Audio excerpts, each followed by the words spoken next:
Olá, bem-vindos ao MVP Podcast, o podcast onde não sabes, mas vais perceber. Hoje, como nossa convidada e MVP Olga Cavaleiro, com o tema Alimentação em Português de Portugal. Olga, eu passo-lhe já a palavra para que se possa apresentar, eu depois inicio aqui um bocadinho como decorre Uhum. a conversa. Sim, senhora.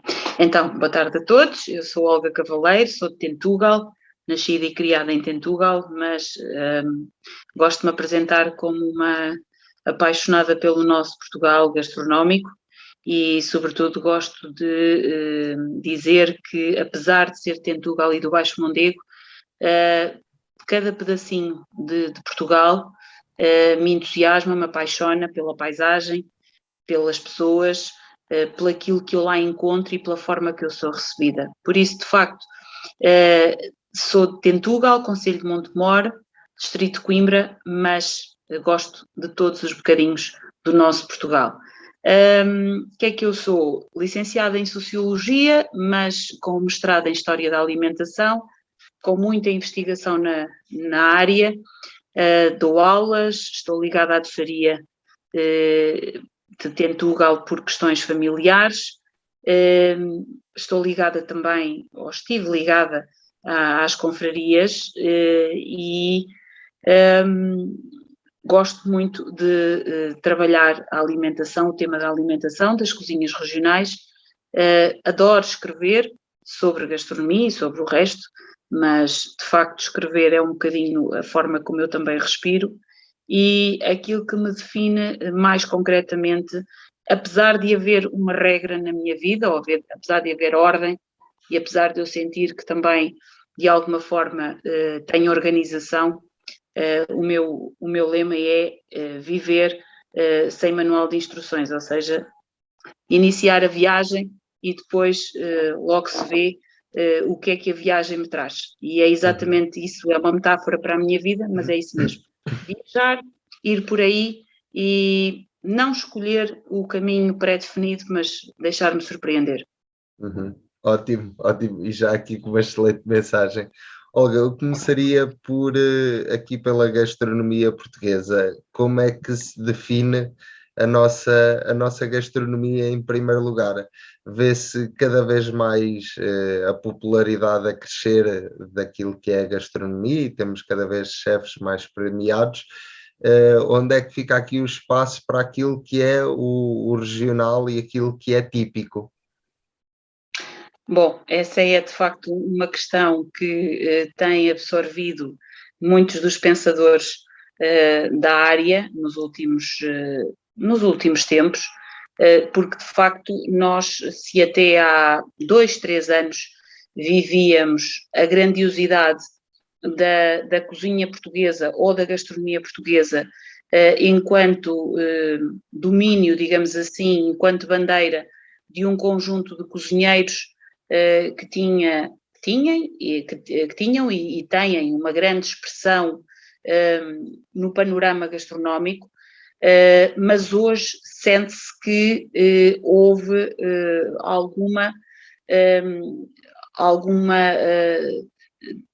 houve pelo menos o espalhar desse predomínio e o espalhar dessa preponderância de mensagem, não só relacionado com os cozinheiros, portanto, não só os cozinheiros conseguem estar ativos e conseguem ser portadores da mensagem gastronómica de Portugal, mas também se nota que aquilo que são as cozinhas portuguesas têm neste momento uma grande importância e nota-se que, e temos essa consciência de que as cozinhas regionais hoje começam a ser uma parte integrante da mensagem gastronómica que Portugal quer afirmar no mundo.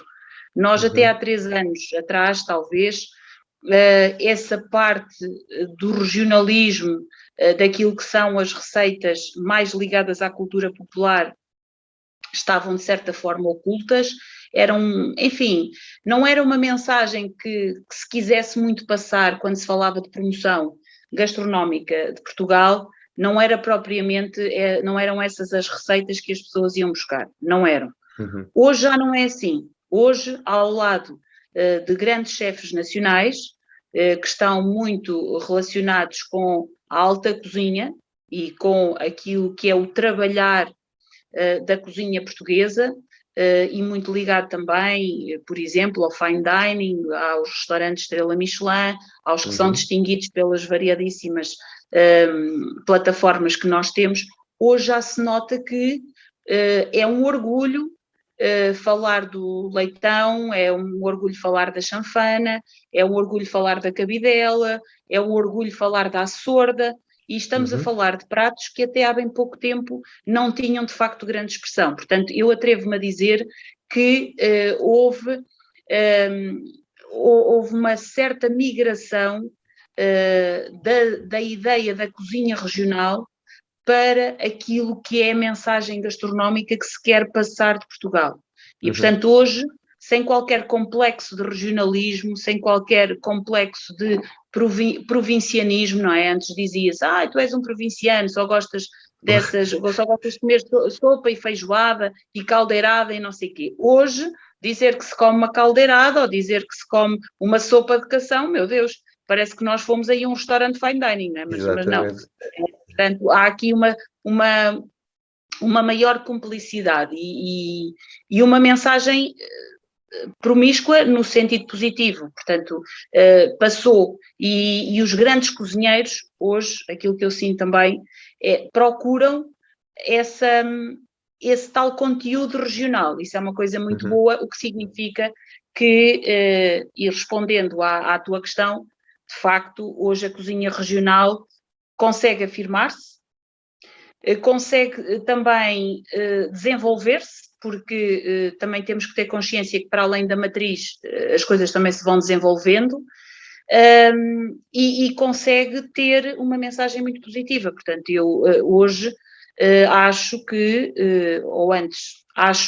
hoje nós temos uma gastronomia portuguesa que depois se transmite em segmentos muito diferentes, não é? E temos depois variadíssimas situações relacionadas com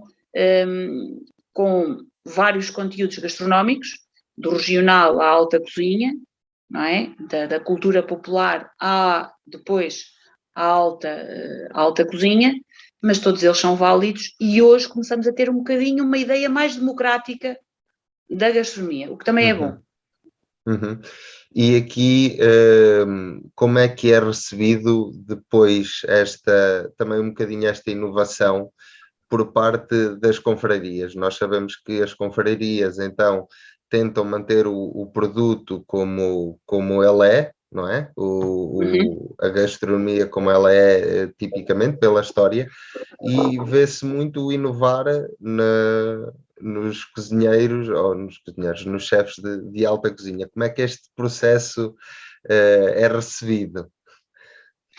Ora bem, é recebido de forma cúmplice. Já houve uma altura, lá está, se calhar há 10 anos atrás, havia um contraste muito forte entre aquilo que as confrarias defendiam e nós temos que ver que há 20 anos atrás, por exemplo, nós tivemos a classificação da gastronomia, há 20, não há 21, como património imaterial. Portanto, há 20 anos atrás, as confrarias tiveram que segurar essas receitas que estavam, muitas delas, em vias de desaparecimento, e tiveram que segurar e dizer, não, isto é nosso, nós não vamos deixar isto desaparecer, vamos lutar e vamos fazer com que as pessoas possam provar estas receitas, os restaurantes possam tê-las nos seus espaços, as pessoas se habituem a estas receitas e as transmitam aos seus filhos,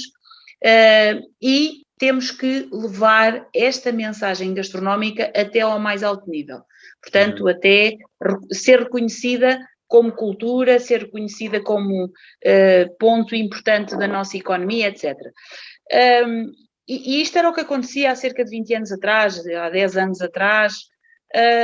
Depois, a certa altura, depois de se ter percebido que de alguma forma se tinha conseguido fixar a importância desse receituário, as confrarias também muito rapidamente passaram para a fase seguinte, que foi procurar que alguns cozinheiros, algumas escolas de hotelaria, pudessem, inclusive, fazer outras abordagens até daqueles pratos. Uhum. É claro que aqui depois há duas coisas diferentes, e aí nós temos que separar as águas, que é, por um lado, é este desenvolvimento natural das receitas, e ao contrário daquilo que as pessoas pensam, a nossa alimentação de hoje, mesmo aquela alimentação, por exemplo, mesmo as receitas, como por exemplo uma chanfana, uma caldeirada, um guisado, não se fazem hoje como se faziam há 100, há 200, há 300, há 400 e há 500 anos atrás. Portanto, claro, a evolução é uma coisa normal.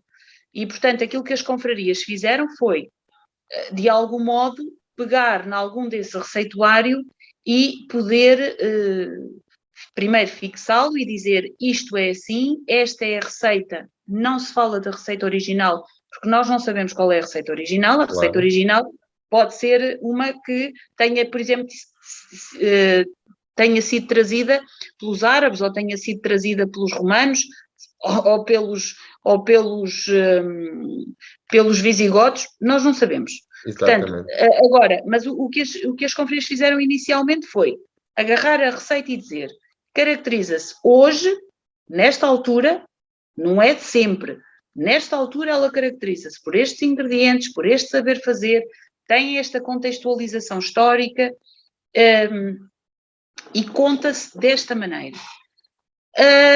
Depois, mais tarde, aquilo que acabou por acontecer foi que as confrarias também tiveram necessidade de andar no tempo, portanto, deixar que a receita não ficasse apenas colada naquela coisa da receitinha da avó, do tio, a receita que se fazia antigamente e que se fazia naquela altura, ou que era uma comida que se comia no inverno e como tal era muito pesada, ou então era uma comida que se comia quando as pessoas iam trabalhar para o campo e, portanto, tinha que ser bastante nutritiva, não é? E o que aconteceu foi que as confrarias quiseram saltar essa fase, faz-se essa receita, quando nós entendemos que se faz, que é numa situação especial, mas depois no dia-a-dia nós queremos introduzir aquele produto, queremos introduzir aquela receita. E nós só conseguimos fazer isso se adaptarmos àquilo que são as necessidades de hoje em dia, não é? Por exemplo, hoje em dia, comer uma açorda é bom, mas temos que ter consciência de que, hoje em dia, comer uma açorda, há muita gente que recusa porque é um prato pesado, quer dizer, aquilo é comer pão, não é? E antigamente, muitas vezes as pessoas faziam as açordas quase sem nada, era só mesmo com água, o alho, se for uma alentejana, com coentros, com ovo escalfado, se houvesse, não é? Se fosse no norte, também não levava muito mais, podia levar a água salgada do rabo de bacalhau, pouco mais. Hoje já não há necessidade de nós estarmos a comer uma açorda dessa maneira, quer dizer, pode haver, podemos comer de vez em quando, mas para que a receita não desapareça da nossa vida, ela tem que saltar para o cotidiano. E nesse aspecto, as confrarias procuraram ir também ao encontro dos chefes de cozinha, para que eles pudessem adaptar, portanto, fazer coisas não tão pesadas, ou com outra apresentação, dar-lhe ali uma outra roupagem. Mas esta é uma situação. Outra situação será aquilo que acontece em algumas situações, e que essas sim ferem tudo, que é as pessoas pegarem neste receituário, transformam-no, não têm em consideração a matriz de sabor que aquela receita tem, alteram tudo e chamam-lhe a mesma coisa. Ora, isso não pode ser. Ou seja, é assim, se eu estiver a comer um pastel de tentugal, toda a gente sabe o que é um pastel de tentugal. Exatamente. Ou é suposto saber, é? Como é suposto saber, não é? Por isso é que também o pastel de tentugal, embora há quem o possa comer todos os dias, mas de facto é um doce que é preciso ter algum cuidado, porque também é pesado, é doce, etc. Mas quando nós estamos a comer um pastel de tentugal, nós não queremos comer uma espécie de pastel, nós queremos o pastel, ponto. Uhum. E isso é uma coisa que, e eu vejo muito isso, por exemplo, em relação ao pastel Tentugal, mas poderia falar de outras receitas, mas quando nós encontramos receitas que são designadas de e que não têm nada a ver, então aí literalmente o caldo está entornado. Uhum. Não é? Uhum. E não há forma de defender quem faz essas alterações sobre a pretensão da inovação. Não, a inovação, ao contrário do que as pessoas possam pensar, é um processo inerente à alimentação. Nós inovamos todos os Uhum. dias. Ora porque temos outros ingredientes, ora porque há um elemento na família que é mais esquisito, há um elemento na família que tem uma necessidade de alimentação especial. Nós estamos a fazer essa Exatamente. adaptação todos os dias, não é? Nós fazemos essa alimentação, ou porque ganhamos mais dinheiro, não é? Ou porque mudamos de Exatamente. sítio. A inovação é algo, é uma prática que é inerente à alimentação. O que não é, o que é depois completamente desvirtuar tudo isto e subverter a lógica é quando as pessoas programam a inovação e Uhum. tornam a inovação numa coisa esquisita que tem que estar ali, não é? E porque tem que estar ali porque é suposto fazer uma inovação. Isso já não corre bem. Quer fazer um corte com aquela realidade.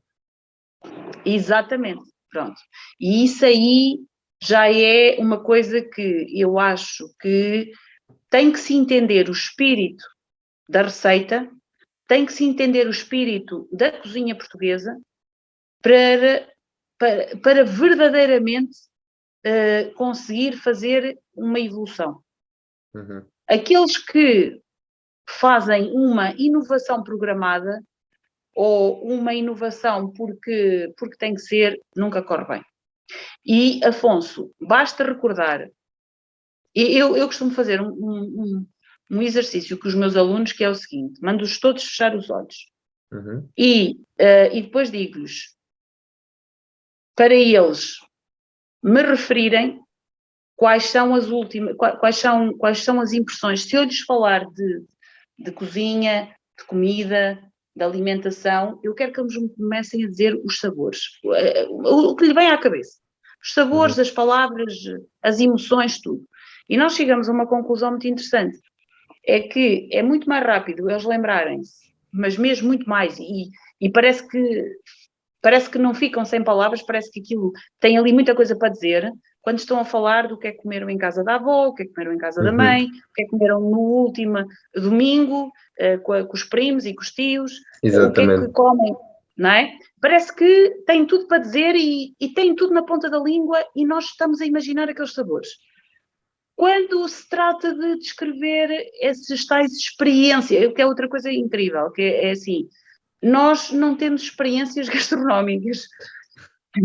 Isso ter uma experiência é uma coisa um bocadinho esquisita, porque a alimentação é uma coisa natural, portanto, das duas uma. Exatamente. E isso, quando depois eu falo das experiências gastronómicas e eles falam, é uma boa experiência, foi uma boa experiência, sim, mas mais do que experiência, o que é que foi? Qual é o Uhum. sabor? Não é? E, portanto, está aí um bocadinho a diferença. Se realmente nós entendermos o espírito da receita, é muito mais fácil de seguir em frente e de mudar, porque mudar é normal, não é? Uhum. Agora, cortar com a matriz, isso é que já não é normal, e depois Claro. dá mau resultado. Uhum. Logicamente.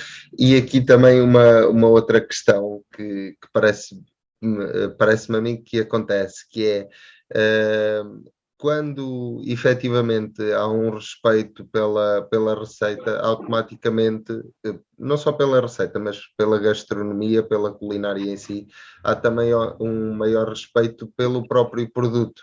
E aqui, quando falamos em alguns pratos que têm produtos que não são tão comuns, não é? À pessoa normal, não são produtos muitas vezes que se consiga arranjar no supermercado, a não ser que se procure muito, muito bem, não é? Sim. Como é que aqui se estabelece esta relação? Porque eu acho que isso é bastante interessante. Pois, aliás, a gastronomia ou a cozinha ou a alimentação pode ser uma boa forma dos territórios se desenvolverem por isso mesmo, não é? Que é, nós sabemos que para fazer determinadas receitas temos que ter bons produtos, não é? E nisso nós estamos neste momento a dar os primeiros passos. Estamos a tentar perceber o que é que caracteriza a alimentação portuguesa, para depois também favorecermos uma presença dos produtos que nós necessitamos, não é? Porque, por exemplo, a fazer uma chanfana não se faz com um animal novo, aquilo tem que ser um animal já curtido pela vida, de certa forma, não é? Que é para depois ir ser curtido pelo vinho e depois curtido pelo forno, e então depois aí é que aquela carne velha vai ser saborosa, mas tem que passar por estas fases. Da mesma maneira que, se nós queremos comer de facto um cabrito, não é? Ou um borrego, como acontece, por exemplo, lá por cima no Minho, no Alto Minho e no Baixo Minho, nós temos muito a tradição de se comer aquilo que eles chamam o anhaçado, ou então o cabrito. E para isso nós precisamos de um cabrito ou de um borrego, não precisamos do animal já grande, porque senão depois nós vamos fazer o assado e não fica tão bom. E isto também se vê, por exemplo, olha, numa coisa tão simples, não é? Que é, nós estamos no verão e uma das coisas que caracteriza o verão é que o verão tens riqueza na horta e tens tomates maravilhosos, não é? Mas precisas de um tomate bom, por exemplo, para fazer uma boa caldeirada. E as pessoas muitas vezes compram tomate no hipermercado e depois aquele tomate não faz uma boa caldeirada, não pode fazer, porque a espécie que mais se produz é uma espécie que aguenta bem a conservação no frio durante algum tempo para depois ser vendido, e tu has de reparar que esse tomate, sobretudo aqueles tomates que são mais... agora não me está a recordar o nome, mas eles são dos mais produzidos em Portugal, agora são assim abaulados e pequeninos, são sempre pequeninos e ovais. Esse tomate, por exemplo, nunca fica, parece que por muito que ele fique maduro, nunca te dá o sumo que tu gostavas, e tu comes e ele é sempre rijo. Porquê? Porque ele é ótimo, por isso é que ele se produz tanto, ele é ótimo porque aguenta muita conservação, mas não é bom para fazer caldeiradas, isso eu tenho a certeza, porque aquilo não te dá sumo nenhum, não te dá polpa, e é rijo. Portanto, um tomate que vá para a caldeirada tem que ser um tomate que já esteja assim bem madurinho e que ele depois, com a cozedura, acaba por se desfazer. Este nunca se desfaz. Pronto, o que é que eu quero dizer com isto? Quero dizer que uma das nossas dificuldades é precisamente em encontrar os produtos bons, porque se tu queres fazer um bom cabrito assado, ou um bom guisado de cabrito, ou de borrego, ou se queres fazer uma caldeirada, ou se queres fazer, por exemplo, um arroz de serpão, tu tens que ter as coisas, não é? E aquilo que acontece é que, na maioria das vezes, as pessoas não têm onde comprar, essa é a grande verdade, não têm esses sítios para comprar, nem têm conhecimento para ir buscar o produto. Exatamente, portanto, as pessoas, hoje, felizmente, já se começa a falar muito das raças autóctones. Eu, por exemplo, faço imensa divulgação das raças bovinas e amanhã, se Deus quiser, por esta hora, hei de estar a ver outra. Portanto, eu faço uma grande apologia das raças autóctones, bovinas, caprinas e ovinas também, mas a verdade é que as pessoas, quando vão comprar carne de vaca, é carne de vaca, ponto.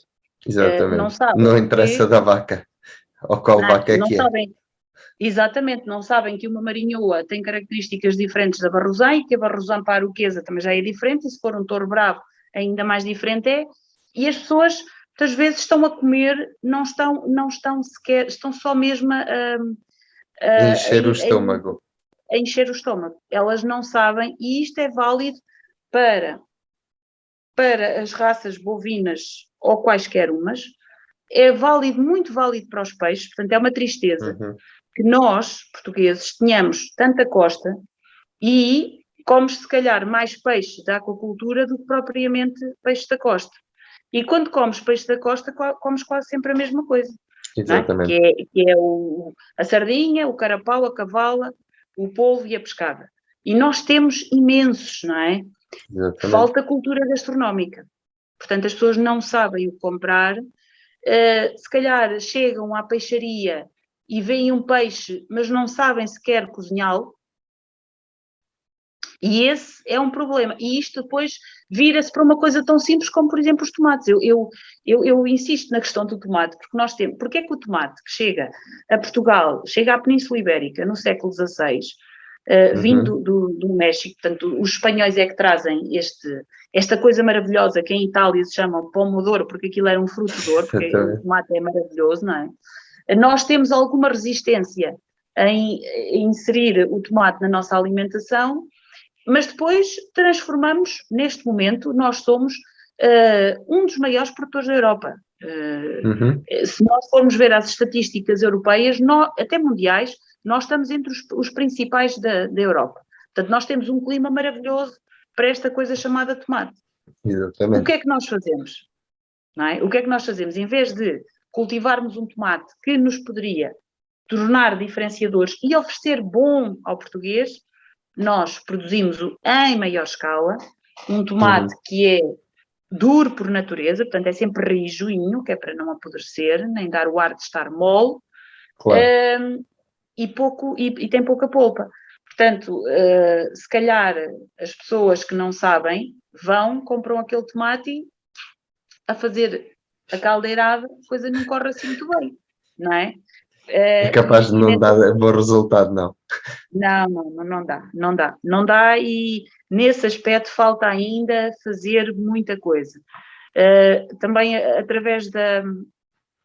Eu vou sair, já é público, não é público, mas sim, não me irei candidatar, mas a Federação fez muito trabalho, eu não vou novamente continuar, portanto vou sair este ano, mas a Federação das Confrarias tentou fazer muito trabalho dentro dessa área, procurar passar para o público informação que lhe desse conhecimento. E hoje, felizmente, também já temos a imprensa a dar esse conhecimento. Falta uma coisa fundamental, que é ir às escolas e passar esta informação para os mais novos que continuam a comer muito mal. É verdade. A cultura da alimentação tem vindo a perder qualidade, na opinião da Olga? É assim, nós poderíamos comer melhor, temos um melhor conhecimento, felizmente, hoje em dia também nem tudo é mau, não é? Nós demos um salto gigante e hoje as pessoas têm uma cultura gastronómica daquilo que são as cozinhas regionais. Hoje, de uma forma natural também, as pessoas perceberam a importância das receitas da terra, da família, da comunidade e, portanto, hoje as pessoas andam todas a fazer as receitas das avós e querem muito recriar o que comiam quando eram mais pequenos, portanto, isso é ótimo. Isso nota-se que as pessoas conseguiram evoluir positivamente, muito positivamente. Por outro lado, sinto que há coisas contra as quais nós não podemos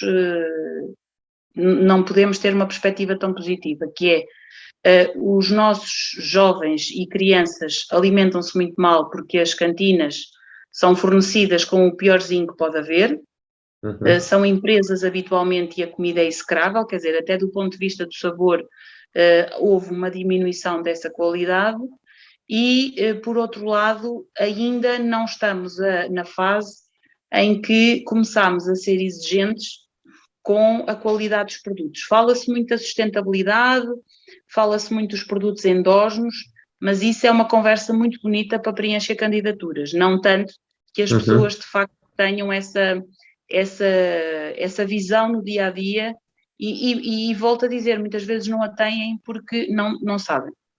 Claro. E por isso ainda se come muito mal, exatamente porque o controle da alimentação, isso dava tema para outra conversa, que é o controle da alimentação é feito por quem? O controle dos produtos é feito por quem? Quem é que manda na nossa alimentação? Uhum. E essa é uma área que é discutida internacionalmente ao mais alto nível, mas a grande verdade é que a alimentação ainda é muito e cada vez mais, é controlada por grandes empresas e não falo de publicidade, não estou a falar dos cereais, não estou a falar Uhum. disso. A publicidade é uma situação que pode ser analisada segundo várias perspectivas, mas o problema da nossa alimentação são a agricultura, ao contrário do que se possa pensar, é uma das atividades mais controladas e como as pessoas têm uma tendência a achar que a agricultura é uma espécie de espaço natural e de atividade natural, Uhum. acham que é tudo bom e bonito, mas há muita coisa Claro. errada e isso não é discutido apenas em Portugal. Aliás, em Portugal nem vejo grandes debates sobre esse assunto, na verdade. Mas, por exemplo, noutros países com uma cultura gastronómica mais evoluída, e com uma consciência daquilo que deve ser o padrão de qualidade alimentar, portanto, muito mais reconhecido, Uhum.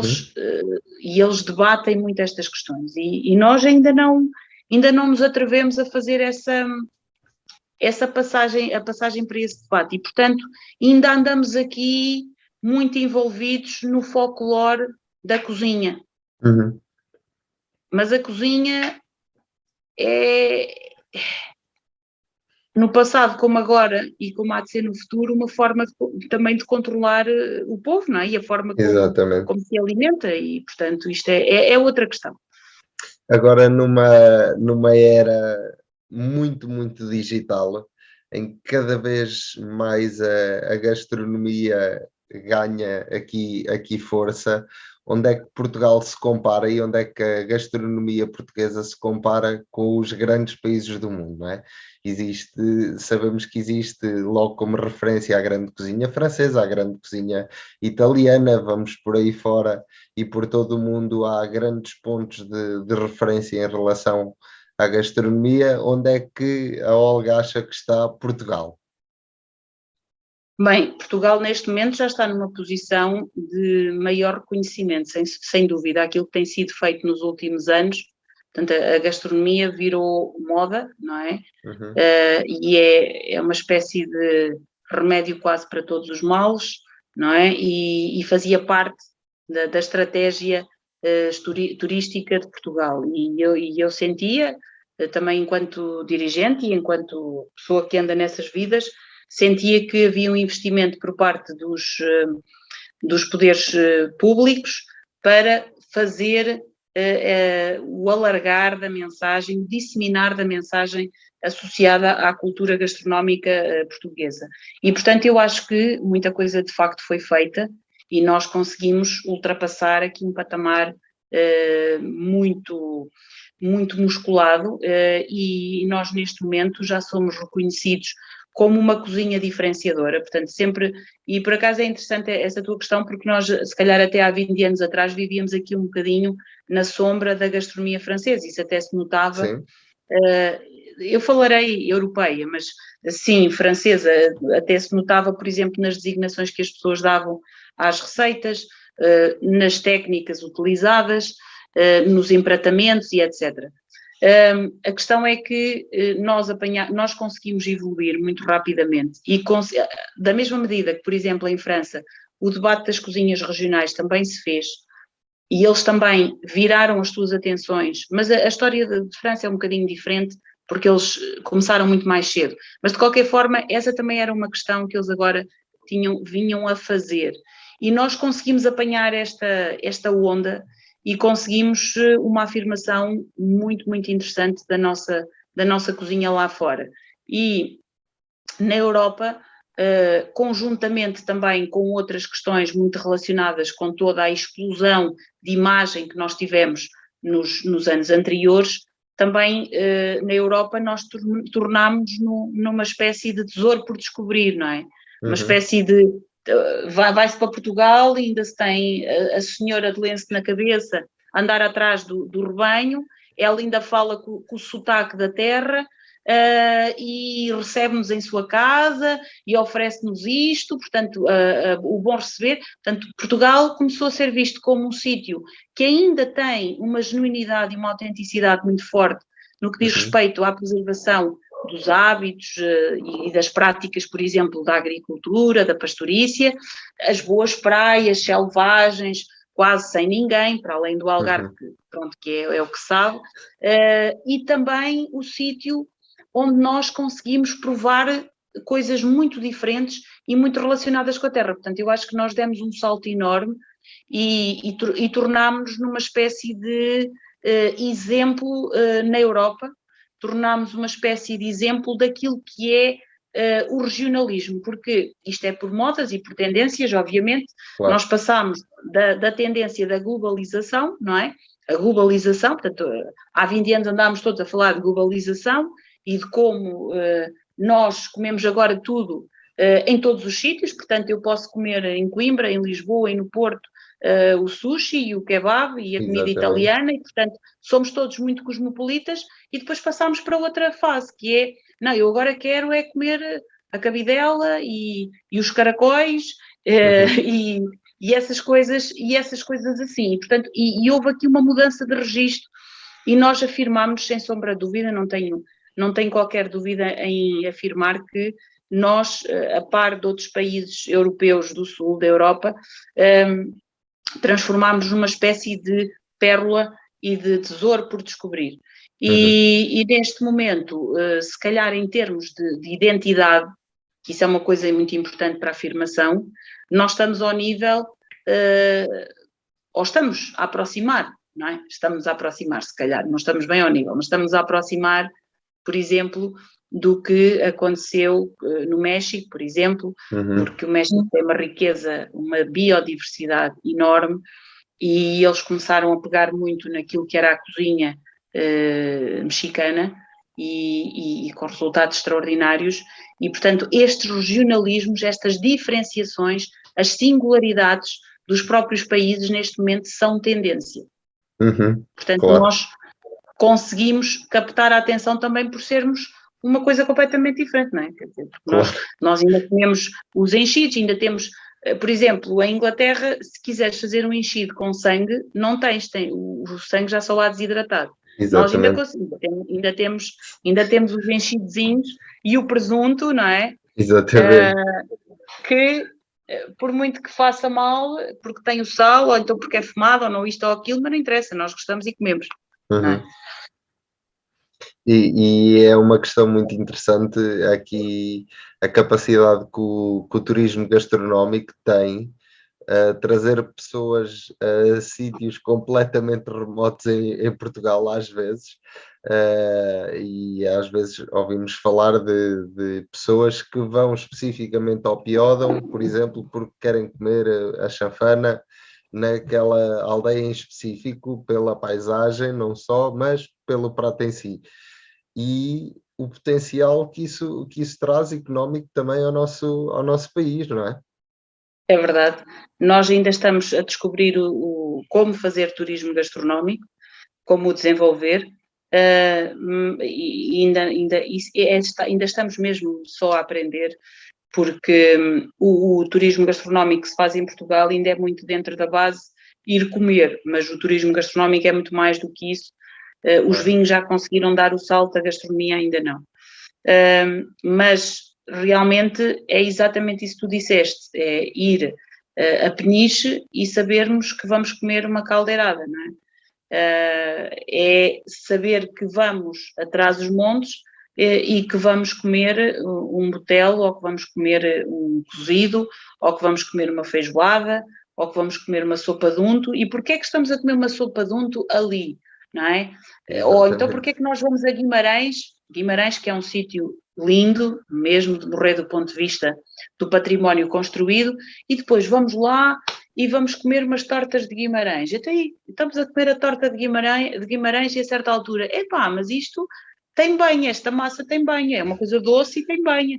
Mas porquê é que nós estamos a comer uma coisa desta? Se alguém nos explicar que tem a ver com a importância do porco e o facto de que não tinham tanto azeite e, portanto, utilizavam mais a banha, Se calhar as pessoas dizem, ai, que coisa tão interessante, ou seja, nunca mais vão esquecer aquela torta de Guimarães, que é uma coisa bastante singular. E há outras um bocadinho mais abaixo, em Penafiel, que ainda são mais estranhas. Imagina só que são do género das tortas de Guimarães, mas depois, em vez de doce por dentro, têm carne, picado de carne. E depois por fora tem açúcar e canela.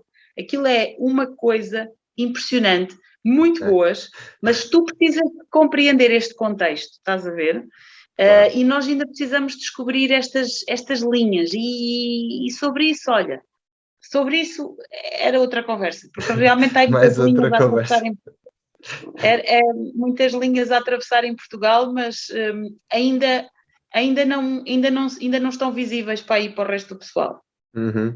Olga, se calhar agora fazíamos aqui um top 10. Eu vou dar aqui vários tópicos, ou um top 5, para ser mais rápido, para a Olga nos dar a sua opinião. Primeiro, o top 5 dos pratos tradicionais portugueses. Na opinião da Olga e ao seu gosto, logicamente. Pois, quem me conhece bem sabe que eu sou fã das caldeiradas, portanto, as caldeiradas são uma coisa incrível. E uma caldeirada pode ser até mesmo uma de sardinha, porque as pessoas às vezes dizem assim, uma caldeirada tem que levar isto, tem que levar aquilo, tem que levar não sei o quê. Olha, eu cá por mim, depende do sítio onde estou e do que há lá para fazer a caldeirada. Porque se for aqui na Figueira, até pode ser só uma caldeirada de sardinha daquela pequenina, não tem problema nenhum. Se for na Mortosa, pode ser uma caldeirada de enguias que tem uma coisa extraordinária, que é aqui que eles põem aí uma mistura de curcuma, que é a raiz do gengibre, que é ralado, e depois misturam com pimenta, chamam-lhe o pó de enguias. Aquilo é maravilhoso. E pronto, então se estivermos em Peniche, pois também pode ser assim uma caldeirada com uns peixes mais refinados e mais requintados, não é? Mas sim, a caldeirada está no top, no 1. Adoro bivalves. É uma coisa que é uma das alimentações mais remotas, ou seja, o homem rapidamente percebeu que a maré descia e conseguia comer, conseguia tirar e nem precisava de os cozinhar, porque aquilo era abrir e comer. Ainda hoje nós gostamos de não lhe dar assim muita passagem no lume. Depois, terceiro,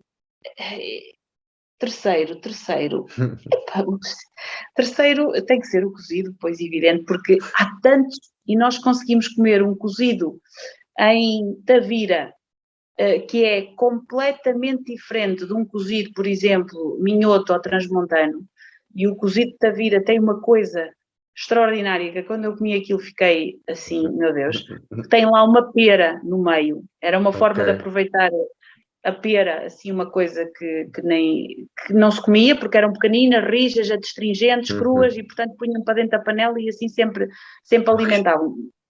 É mesmo bom, cozido, seja em que parte for. Posso falar sem ser receitas posso falar de outros tesouros, assim, de outras coisas que eu gosto muito? Ou tem que Este ser top 5 é dos pratos típicos portugueses. Ok. Então, o quarto pode ser... pode ser um anho assado com arroz de forno. Há lá coisa melhor do que comer um anho assado com arroz de forno, ali com um vinhão assim como é que eles chamam aquilo? Na malga, não é? Que é para tingir mesmo. Um anho assado com arroz de forno o anho pinga para cima do arroz e aquilo fica que é uma maravilha. E em quinto vamos mesmo só, eu sei que é requintado, mas que eu no verão é uma das coisas que eu como muito, que é assim um bom peixinho, um rodovalho, ou um pragadozinho, uma coisa, não precisa, aquilo é carninha boa, peixinho bom. E agora vamos fazer antes um top 3, assim, dos pratos mais esquisitos dos pratos que temos em Portugal, da gastronomia portuguesa, os mais esquisitos. Um top 3. Ora bem, os mais esquisitos, bem, estava aqui outra conversa a contar a minha experiência a ir comer uma coisa que é muito estranha, que é a caneja. A caneja é um peixe que existe na nossa costa, também conhecido por pata roxa, cascarra, litão, cação, enfim, tem lixa, tem vários nomes, consoante o sítio onde nós estamos. E na Ericeira faz-se uma coisa muito gira, fazia-se. Os pescadores, para conservar esse peixe, embrulhavam no em pano e conservavam debaixo da terra, portanto, no chão, num sítio fresco. Eu comi um com 17 dias. Uma experiência interessante, com muitas coisas para contar. Mas é cozinhado ou é servido depois cru, seco? Não, é cozinhado, exatamente, é cozinhado, okay. É cozinhado, é cozido e digamos que é muito particular, só para animar aí o pessoal que depois vai ouvir isto, só dizer que o cheiro era tão intenso que eu fiquei a cheirar mal dos pés à cabeça e o meu cabelo ficou com o cheiro durante uma semana impregnado, mesmo que eu lavasse não saía. Caramba. Se calhar é assim uma coisa estranha, mas que de facto é muito bom. É muito bom, não, é muito bom pela cultura associada, digamos assim. Okay. E eu vou lá sempre que me convidem, porque o ambiente é extraordinário. Ora bem, depois, de facto, quer dizer, comer a tripa da cabra é uma coisa que ou é muito bem feita ou então os negalhos, não é? Há negalhos feitos de várias maneiras. Nós aqui até estamos na zona dos negalhos. Ou aquilo é muito bem feito ou então a coisa também não corre assim muito, muito bem do ponto de vista da experiência. E quando se massifica, nem sempre, mas eu já comi uns negalhos muito bons e se nós formos pensar, epá, não deixa de ser a tripazinha lá do animal, não é? Portanto, nós às vezes, o esquisito tem muito a ver com o produto em si. Não é? Exato, portanto, e depois deixem-me lá pensar assim um terceiro que eu tenha comido esquisito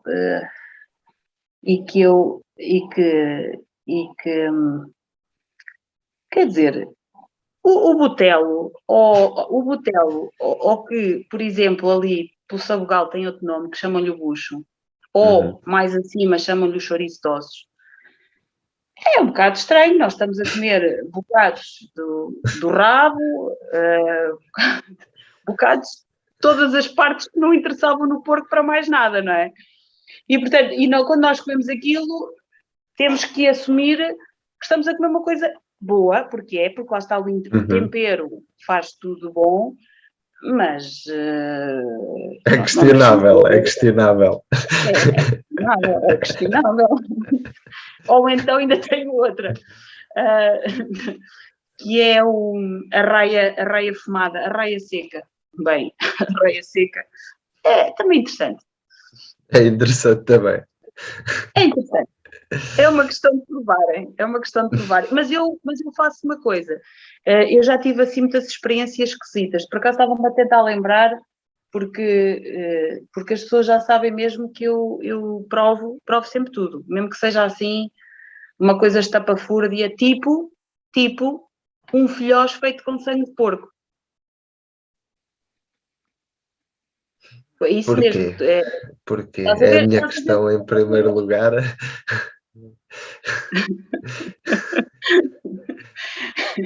Estás a ver o filhós da abóbora que nós comemos aqui pela nossa zona. Exatamente. Pronto, então agora com sangue de porco.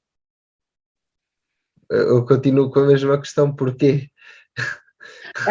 Porquê? Porque tinham o sangue do porco, e era uma maneira, nós aqui perto até também temos uma coisa muito parecida, que é, só que é em papa, as papas de moada aqui feitas na figueira, são feitas com o sangue do porco, um bocadinho de farinha, frutos secos, bocadinho de açúcar, enfim, depende depois de muito de... E há várias receitas, não são todas iguais. As pessoas tinham sangue e usavam, não é? Pois. Isto faz-me lembrar, uma vez andava eu a fazer entrevistas pelo interior de Portugal e umas senhoras, nós temos aqui umas morcelas que são tão boas, feitas com sangue e com abóbora e com mel, e eu disse, realmente são diferentes. São tão boas, tão boas. Eu disse, bem, sim, olha, eu até gostava de provar. Mas vai levar duas, que nós vamos lhe dar duas. Venho eu toda feliz com as duas morcelas lá do interior do país, neste caso ali da zona de Almeida, e chego aqui, felicíssimo, e digo, trago aqui duas morcelas que nós vamos comer, que me foram dadas especificamente para nós provarmos. Toda a gente provou e toda a gente disse, eu não gosto. Aquilo era uma morcela doce. E, portanto, isto depende muito do esquisito. Mas o truque é nunca dizer que não. A gente prova sempre, mesmo que a coisa seja assim muito esquisita. Eu acho que é uma boa política, em primeiro lugar, provar e depois poder criticar alguma coisa. Exatamente. Eu faço isso. Já deixei de me armar em esquisita. Provo tudo. Mesmo E o peixe para experimentar mesmo, é preciso, ou para ter as experiências gastronómicas que as pessoas falam, se calhar é preciso incorporar também estas. Sabes porquê? Sabes porquê, Afonso? É que quando nós fazemos essas experiências, nós percebemos como é que funciona esta questão da alimentação. Essa é que é a grande questão. Todos os estudantes de cozinha, por isso é que quando às vezes os meus alunos me dizem, não gosto de comer isto ou não sei o quê, desculpe lá, mas está na cozinha, está em cozinha e já está armado em esquisito, prove tudo. Prove. Exatamente. Nem que seja Senão... para saber o sabor daquele alimento ou daquele prato, como é suposto ele ser feito, porque ele irá precisar de replicá-lo, digo eu. Exatamente. Digo eu. Exatamente. Olga, um top 5 da gastronomia mundial. O top 5 da gastronomia mundial não faço por uma razão. É que não tenho um conhecimento assim tão grande. Eu conheço muito bem. Para isso tinha que ir, não é pelo aquilo que se come cá, dos outros países, tinha que se ir e viajar. E eu confesso que o meu foco tem sido muito Portugal, e já é um conhecimento enorme, mas eu não consigo, essa não consigo, não tenho à vontade para dizer e para falar honestamente, não conseguia. Portanto, tenho obviamente as minhas preferências como toda a gente, mas não é de conhecer, porque conhecer o Mundial tem que ser alguém que tenha essa noção. Experimentado muito. Sim, e eu não, as minhas viagens são mesmo por Portugal, e para já estou nesse patamar e já tenho muito com que me entreter, diga-se. Sim, diga-se de passagem que há muita diversidade. Olga, eu passava então aqui para o último segmento, que é a minha equipa de sonho, em que eu preciso que a Olga crie a sua equipa de sonho. Neste caso, precisa dar aqui o enquadramento de qual será a sua equipa de sonho e depois poder aqui destacar alguns dos elementos da sua equipa de sonho. Equipa de sonho que no que eu faço? Exatamente. É preciso dar aqui um enquadramento, pode ser a sua equipa de sonho, os melhores pratos típicos portugueses, por exemplo, o que a Olga achar melhor e que se enquadra melhor com aquilo que faz diariamente.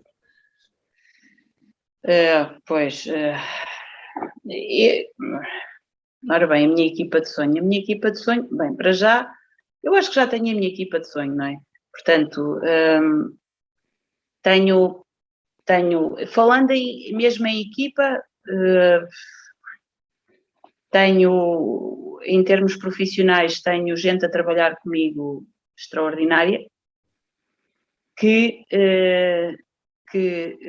em diversas vertentes me ajuda a valorizar a gastronomia portuguesa, que é isso que eu gosto, e aquilo que eu aprecio mais é que as pessoas tenham curiosidade, tenham espírito, tenham ousadia, e isso eu encontro em algumas confrarias, encontro em alguns alunos, encontro em alguns colegas de trabalho de outros trabalhos de investigação que faço, e a equipa de sonho passa muito por aquilo que eu já tenho, e que, de facto, o meu dia, os meus dias não são iguais todos os dias, nem todos os anos. Portanto, o facto de também estar sempre em projetos diferentes ajuda-me a fazer essa transposição.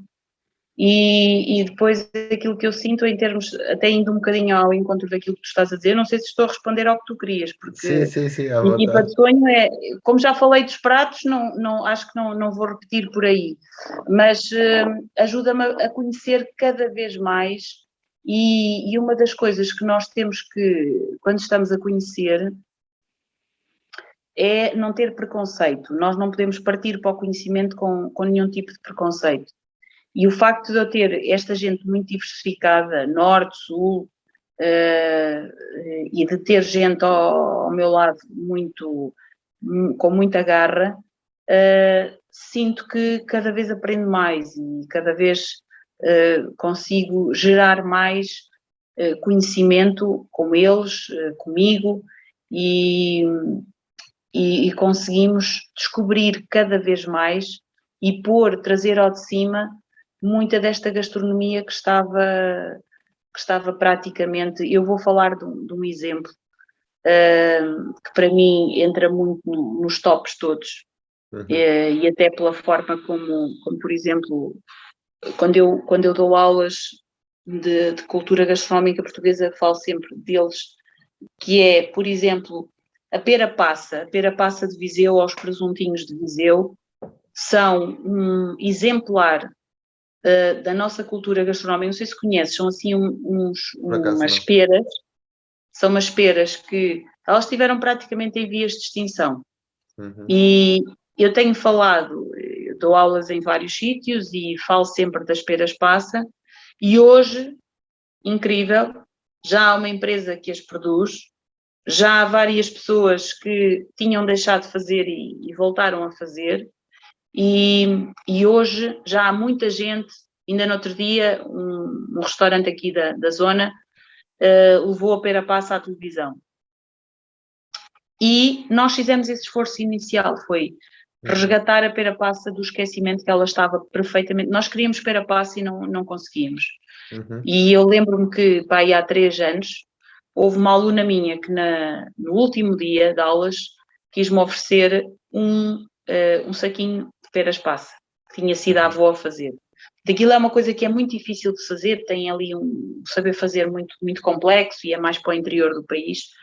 Mas o facto de nós podermos trazer ao de cima a pera passa, o melão casca de carvalho, que não é o melão casca de carvalho que as pessoas imaginam, é aquele lá de cima, minhoto, que, como nós costumamos dizer, bufa quando a gente o corta, faz mesmo assim e tem um gás carbónico que o torna muito apimentado. E poder dar a conhecer a amêndoa coberta de Torre de Moncorvo, o queijo picante da Beira Baixa, que era um outro queijo completamente, estava muito desconhecido, ilustre desconhecido dos queijos, e hoje o queijo picante da Beira Baixa é assim uma espécie de coqueluche dos queijos, não é? Claro. Para além de falar do queijo Serra da Estrela e de se falar do queijo de azeitão, fala-se do queijo picante da Beira Baixa, e percebe-se porque aquele é assim picante sem ter pimenta. Exatamente. Tem a ver com o queijo que é utilizado. E, portanto, a equipa de sonho é exatamente isso, é nós, através de uma série de redes informais, em que cada um vai espevitando a sua curiosidade, vai procurando, vai falando, leva a mensagem, faz um prato, põe não sei o quê, aquele ingrediente, e nós, quando damos por ela, começamos a pensar, epá, há 10 anos atrás ninguém sabia o que era isto, e agora já está aqui, não é? Já se vende no El Corte Inglês, caríssimo, mas vende. E nós pensamos, valeu a pena. Portanto, a equipa de sonho é aquela que, muito diversificada, desde o senhor que passa a informação sobre o nome do feijão, ou a qualidade da abóbora, ou o nome da abóbora, até ao aluno que depois vai trabalhar para um restaurante de referência e que telefona, oh, professora, diga lá qual era o nome do queijo que falou da outra vez, é que nós vamos fazer uma torta de queijo e quero pôr aqui. Isso é uma equipa de sonho. Ok, ótimo, excelente, excelente. Olga, alguma mensagem final para quem nos assista sobre a nossa gastronomia, um incentivo à nossa gastronomia? É todos nós todos nós fazermos uma coisa que nos está a faltar e que, graças a Deus, hoje as pessoas já começam a fazer também. Eu sinto que isso já eu pelo menos passo essa mensagem aos meus alunos, que é, percam um bocadinho de tempo a ouvir as vossas avós, e fora do registro da cozinha da avó, que hoje é slogan publicitário, não é? E serve para muita gente chamar gente aos restaurantes e aos centros de distribuição de comida, mas fora desse registro, percam um bocadinho de tempo, ouçam as vossas avós e ouçam como é que elas faziam as receitas, perguntem-lhes porquê e elas vão dar as respostas todas. E ao mesmo tempo que nós estamos a gerar identidade e estamos a fazer com que essa avó ou essa tia ou essa mãe ou essa prima ou a vizinha, ela se mantenha dentro de nós, também estamos a fazer uma coisa, estamos a contribuir para o nosso direito de cidadania. O exercer a cidadania não é só o ir votar, é muito mais do que isso, é saber de onde é que vêm os feijões, os tomates, as couves, saber concretamente o que estamos a comer e termos uma perspectiva de maior literacia gastronómica, que é uma coisa que falta muito. E quando nós cruzamos todas estas dimensões, estamos a favorecer a agricultura local, estamos a favorecer, mas não aquela agricultura local que é feita de forma intensiva. Estou a falar de uma agricultura local que ainda é pensada. Estamos a ajudar pequenos produtores, estamos a ajudar territórios que muitas vezes aquilo que têm de bom é o facto de terem um clima, por exemplo, que dá para fazer a pera-passa. Se nós tentarmos fazer isso aqui no Baixo Mondego, não conseguimos. A nossa umidade é muito alta e, portanto, não deixa.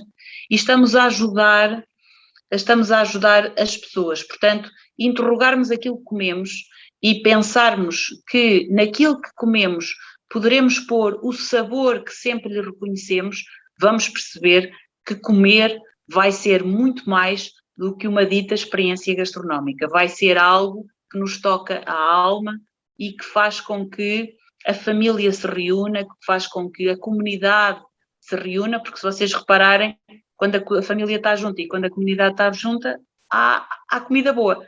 Não é? Há comida boa. Exatamente. E portanto, acho que vamos também ajudar Portugal sempre que fazemos isso. Olga, muito obrigado por esta conversa. Foi maravilhoso ouvir estas questões tão interessantes sobre a nossa gastronomia, e eu que sou um apaixonado pela nossa gastronomia, poder conhecer mais um bocadinho é sempre muito bom, por isso muito obrigado. Obrigado também e comam bem. Que é essencial, é necessário. Olga, Exato. mais uma vez, muito obrigado. Obrigado.